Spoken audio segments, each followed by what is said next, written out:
Ang pinag-uusapan natin dito, ilang araw lang, hindi ito linggo, hindi buwan, hindi taon, ilang araw ang pinag-uusapan at ang sinasabi nga natin is na alam nyo naman, marami kaming trabaho ngayong mga panahon. Chairman, follow up lang doon kasi napansin din namin yung namang comment ay yung ding mga nababanggit sa mga press con, sa mga statement ng COMELEC dati, parang wala namang bagong argumento na parang may isip mo na kailangan ng 10 araw or 5 araw.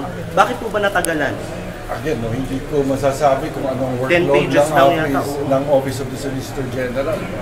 Pero ang aking ding, kumbaga, ang gusto namin ding malaman is that kung bakit nga hindi ginamit yung Roque versus COMELEC sa naging decision ngayon. At well, ito makikita natin dun sa hinaing or ihahaing motion for reconsideration. Can you tell us more about Maraming salamat po. Sir, kasama po yung proposal for them.